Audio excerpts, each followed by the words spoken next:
मी Vedika Parab soulful cooking channel मध्ये तुम्हा सगळ्यांचे खूप खूप मनापासून स्वागत करते। आज मी बनवलं आहे ब्रेकफास्ट मध्ये रव्यापासून 1 कप रव्यापासून बनवले आहेत हे डोसे बनवले आहेत। खूपच सॉफ्ट स्पॉन्जी झाले आहेत। जाळी बघू शकता आपण, मस्त झाले। आणि ही मी बनवली आहे खोबऱ्याची चटणी बनवली आहे त्यासोबत। चला तर त्याची रेसिपी बघूया। व्हिडिओ शेवटपर्यंत नक्की बघा आणि जर व्हिडिओ आवडला असेल तर लाईक करा, सबस्क्राइब करा आणि शेअर पण करा। Thank you so much. स्टार्ट करूया। इन्स्टंट सेट रवा डोसा बनवण्यासाठी मी हे घेतला आहे 1 कप रवा घेतला आहे, एकदम बारीक सुजी घेतली आहे। त्यानंतर मी हे 10 वाले दहीचे हे कंटेनर घेतले आहेत। 1 टेबलस्पून एवढं मी पोहे घेतले। त्याच्यानंतर आपल्याला इनो लागेल, 1 टेबलस्पून साखर घेणार आहे मी आणि 1 TSP एवढं सॉल्ट घेणार आहे। हे सगळं जे साहित्य आहे ते सगळं मिक्स करायचं आहे। हे रवा, यामध्ये कर्ड,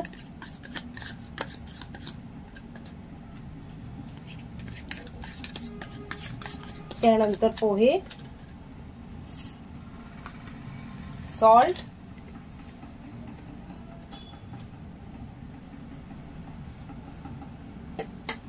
त्यानंतर शुगर 1 TSP एवढी शुगर घ्यायची आहे। 1 TSP घ्या, नाहीतर 1 TSP एवढी शुगर घ्या। हे चांगलं एकदम मिक्सर मधून फिरवून काढायचं आपल्याला, बारीक घालायचंय। 1/2 कप एवढं पाणी घालायचंय आणि बारीक ग्राइंड करून घ्यायचंय। आता हे बघा, हे मस्त पैकी वाटून घेतलंय आपण, हे एकदम ग्राइंड करून घेतलंय बारीक। ते आता आपण ना 5 ते 10 मिनिटं फक्त सेट करायला ठेवणार आहोत। तोपर्यंत आपण बघूया खोबऱ्याची चटणी याबरोबर यासोबत खाण्यासाठी।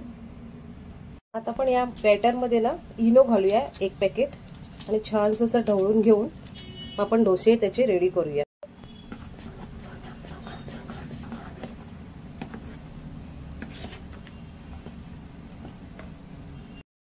डोसा बनवण्यासाठी मी पॅन गरम करून घेतलाय, ऑइल लावलंय मी इथे। आता आपण डोसे बनवूया।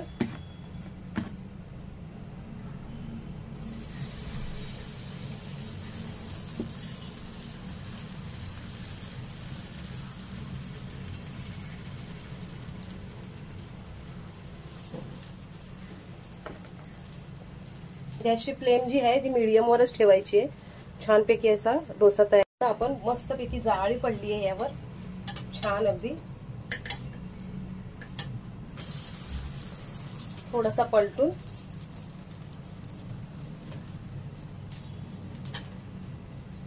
फ्लेम एकदम स्लो टू मीडियम ठेवली आहे मी, ठीक आहे।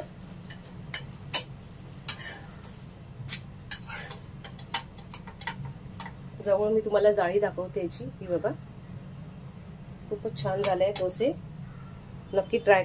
डोशासाठी चटणी बघणार आहोत, त्यासाठी मी हे शेंगदाणे जे आहेत ते मी भाजून त्याची सालं काढून घेतलेत। 1 टेबलस्पून एवढे शेंगदाणे आहेत। त्यानंतर चणा डाळ घेतली आहे मी 1 टेबलस्पून एवढी। खोबरं आहे, हे 1/2 कप खोबरं घेतलंय मी। त्यानंतर 2 मिरच्या घेतल्यात मी लाल मिरची पण घेतली आहे, 1 लाल मिरची घेतली आणि 1 हिरवी मिरची घेतली आहे, ठीक आहे। आणि चणा डाळ घेतली आहे 1 टेबलस्पून। थोडंसं चवीनुसार मीठ टाकून आपण ही चणा डाळ, थोडंसं मीठ टाकून त्याची छानपैकी आपण एक चटणी बनवून घेऊया आणि एक तडका देऊया त्याला छानपैकी। चवीनुसार मीठ, 1 लाल मिरची घेतली आहे आणि 1 हिरवी मिरची घेतली आहे। 1 इंच आल्याचा तुकडा घेतलाय। 1/2 कप एवढं पाणी घालून आपण मस्तपैकी छान एक चटणी वाटून घेऊया याची।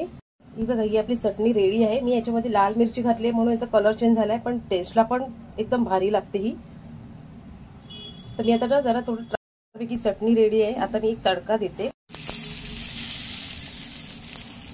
डोसे रेडी आहे, चटणी रेडी आहे। रेसिपी कशी वाटली जरूर कमेंट मध्ये सांगा।